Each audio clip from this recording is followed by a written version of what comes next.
आत्मकस्यात्मजः यं लब्ध्वा हि मुदान्विता सुतनयं गौरी जगन्मातृका यस्येष्टानुगुणं समस्तविपदो दूरीकृता भक्तगाः वन्दे तं वररामलिङ्गतनयं श्रीविघ्ननाथं सदा यैषा दुष्टनिवारणेषु निरता भक्तार्ति निर्हारिणी यस्यास्तिष्ठतया हि लब्धविभवाः निष्किञ्चनाः प्राणिनः मूढान् ज्ञानवतः करोति सततं या स्वप्रसादान्मुदा वन्दे तां परमेश्वरीं भगवतीं ज्ञानप्रदां शारदाम् यश्छिन्दन्ति द्विजेन्द्रवक्षसमसौ स्तम्भान्ननोद्भाव्य च प्रह्लादाख्यकबालभक्तदितिजं प्रेम्णा सदा लोकयन् ब्रह्मेन्द्रादिसुरैर्सदा नुतगणः संस्तूयमानो मुदा पायाद्धर्मपुरीश्वरो नरहरिः कुर्वन् सदा मङ्गलम् व्यासाय विष्णुरूपाय व्यासरूपाय विष्णवे नमो वै ब्रह्मनिधये वासिष्ठाय नमो नमः। श्रीकृष्ण लक्ष्मीब्रह्मणे नमः। मातृजगणाभ्यां नमः। गुरुभ्यो नमः। భగవన్ ఈనాటి ధనుర్మాస విశిష్ట సేవాంతర్గతంగా ఈ ధనుర్మాస పూజలో అంతర్భాగమైనటువంటి అవధార్య కార్యక్రమంలో ధనుర్మాసం యొక్క వైశిష్ట్యాన్ని గురించి గత కొద్ది రోజులుగా చెప్తున్నటువంటి విషయాన్ని అనుక్రమిస్తూ ఈరోజు కూడా కొన్ని విషయాన్ని నీ ముందు ఒక 2 నిమిషాల వరకు చెప్పాలనుకుంటున్నాను. అవధరించవలసిందిగా అనుగ్రహించవలసిగా కోరుతున్నాను. భగవాన్, ధనుర్మాసం యొక్క వైశిష్ట్యం ఏమిటి అనే దాన్ని బ్రహ్మదేవుడు పూర్వంలో నారద మహర్షి అడిగినప్పుడు ధనుర్మాస విశిష్టత గురించి చెప్పాడు. ధనుర్మాసం అనేది మకర రాశిలోకి మూలా నక్షత్రంలోకి సూర్యుడు ప్రవేశించింది మొదలుకొని మకర సంక్రాంతి వరకు కూడా, మకర సంక్రమణం శ్రవణ నక్షత్రంలోకి ప్రవేశించేంత వరకు కూడా ఈ ధనుర్మాసం అనేటువంటి ఉత్తరాషాఢ 2వ పాదంలోకి సూర్యుడు ప్రవేశించింది వరకు కూడా ఈ ధనుర్మాసం యొక్క పూజలు చేయమని చెప్పి శాస్త్రాలు చెప్తున్నాయి అంటూ, ధనుర్మాసం అనేది దేవతలకి సూర్యోదయం కంటే పూర్వం ఉన్నటువంటి సమయం. కొద్ది సంవత్సరం అంతా ఒక దివసం వారికి. అటువంటి దేవతలకు ఈ సూర్యోదయం అనేది అరుణోదయం కంటే పూర్వం ఉన్నటువంటి సమయం. క్రమముగా అరుణోదయానికి వచ్చి మకర సంక్రాంతి అనేది సూర్యోదయ సమయం. అంటే రేపు ఎల్లుండి దేవతలకు సూర్యోదయం కాబోతున్నది. మనం సూర్యోదయం కంటే ఈరోజు ఇంకొంచెం సమయంగా ముందుగా ఉన్నాం.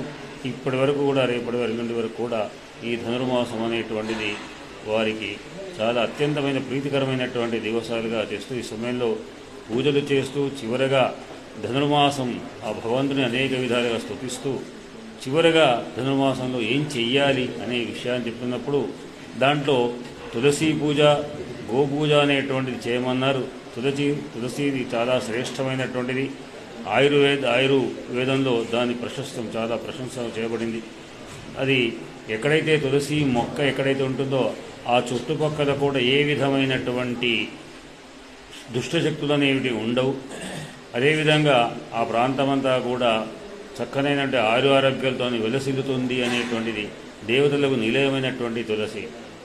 భగవంతుడికి శ్రీమన్ మహావిష్ణువుకు, ఆయనకు పురాణ పురుషోత్తమైన భగవంతుడికి తులసి అనేది చాలా ఇష్టకరమైనటువంటిది.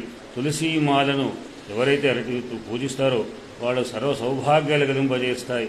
కనుక తులసి పూజను చేయాలి, తులసి మాలని దేవతకు అర్పించాలి అనేటువంటిది చెబుతూ, అదేవిధంగా గోవు అనేది కూడా చేయమన్నారు.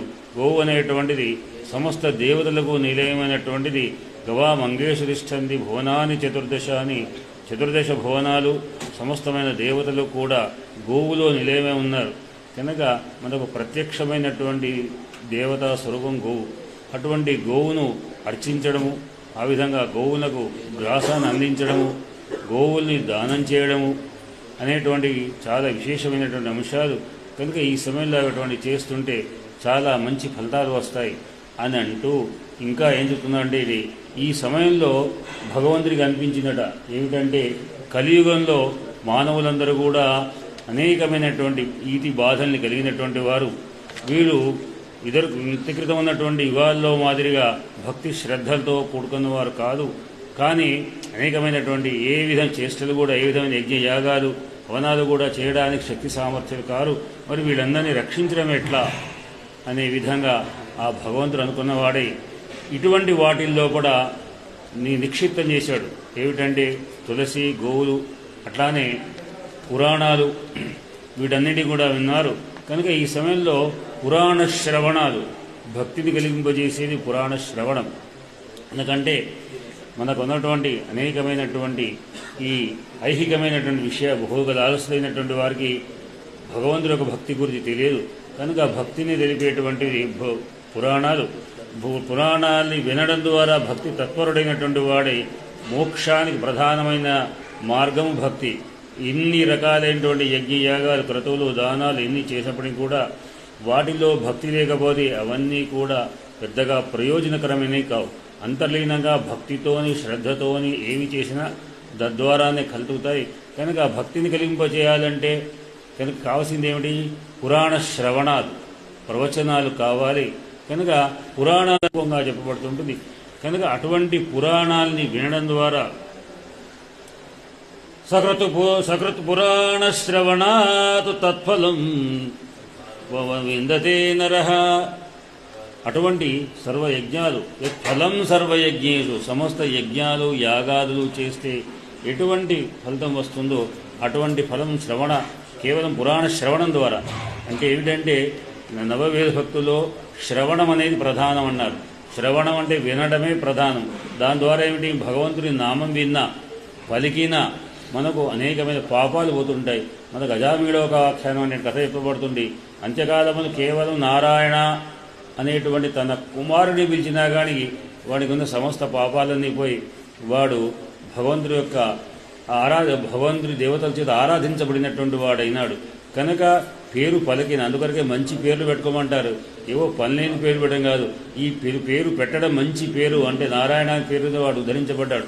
అట్లానే భగవంతుని పేర్లు పెట్టడం ద్వారా రోజు మనం పిలిచేటువంటి పిలుపు, ఆ పిల్లవాడిని పిలిచినా లేదా మన అమ్మాయిని పిల్లని పిలిచినప్పటికీ కూడా ఆ దేవతల యొక్క అనుగ్రహం కలుగుతుంది. వారికే కాదు, మీరు పెట్టేటువంటి పిలుపుని ఎవరెవరైతే పిలుస్తారో అంటే జగత్తో వాణి రిజిస్టర్ అయిపోయి వాడి స్నేహితులు కావచ్చు, బంధువులు కావచ్చు, మన బంధువులు కావచ్చు, ఇంకెవరైనా కావచ్చు, ఎవరిని పిలిస్తే వాడందరినీ కూడా మనం తరింపజేసినట్లే. వాడందరి యొక్క పాపాలన్నీ కూడా పూడగొట్టేటువంటి అవసరం. కనుక పిలవడము, కీర్తించడము, వినడము అనేటువంటిది కూడా చాలా శ్రేష్టమైనటువంటిది. శ్రవణ నక్షత్రానికి శ్రవణించినటువంటి వినడం అనేది పురాణ శ్రవణం అనేటువంటిది అటువంటి యొక్క ఫలాన్ని కలుగుతుంటాయి. కనుకనే భగవంతుడు అనుకున్నాట ఇటువంటి యొక్క ఈ కలియుగంలో ఈ బాధలు అనేటువంటి వాళ్ళకి ఈ విధంగా వీటిల్లో నిక్షిప్తం చేసి వాటి ద్వారా చేస్తుంటాడు. కనుక దుర్మేధసో దుర్విభాదో ధర్మాచార వివర్జిత. వీళ్ళకు తెలివి తక్కువ, చెప్పింది వినరు. మూర్ఖత్వం అనేది ఒకటి ఉంది. ఎవరైనా చెప్తే మేము వినమంటారు, మాకే తెలుసు అంటారు. అనేకమైన రాజకీయాలతో ఇది ఎందుకు కాదు అంటుంటారు. కనుక ఇటువంటి వాడును ఏ విధంగా అనేది ఒక కొడుకు మూర్ఖుడైనప్పటికీ కూడా తండ్రి ప్రేమతో వాడిని ఎట్లా ఉద్ధరించాలని భావంతో ఉంటాడు. ఆ విధంగా భగవంతుడు కూడా అనుకున్నాడ, వీడు దుర్భాగం ఏ పని చేయకుండా భాగ్యాన్ని పొందినవాడు కాదు, ఏ విధమైన తెలివి లేదు, మరి వీళ్ళని ఎట్లా కాపాడాలి అనే భావం చేత వాళ్లకు ఇటువంటి యొక్క దీంట్లో ధర్మాచార వివర్జితుడు, ధర్మాచారం చేయమంటే చెయ్యరు అనే ఉద్దేశం. ఇది సంచింత్య భగవాన్ సర్వవ్యాపీ రమాపతి హితాయ తేషాం విదదే మాహాత్మ్యం ధనుషోపిచ.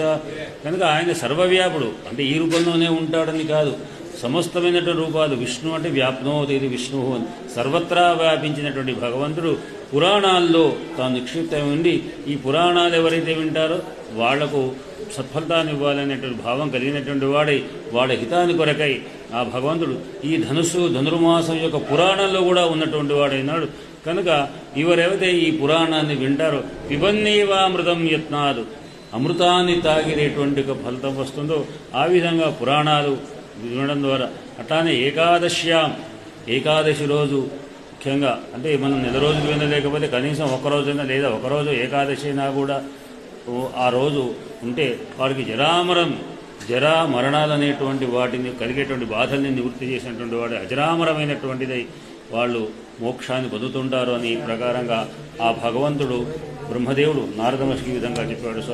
స్వస్తి ప్రజాభి పరిపాలయంతాం న్యాయేన మార్గేణ మహిమహేషాః గోబ్రాహ్మణేభ్యః శుభమస్తు నిత్యం లోకాః సమస్తాః సుఖినో భవంతు.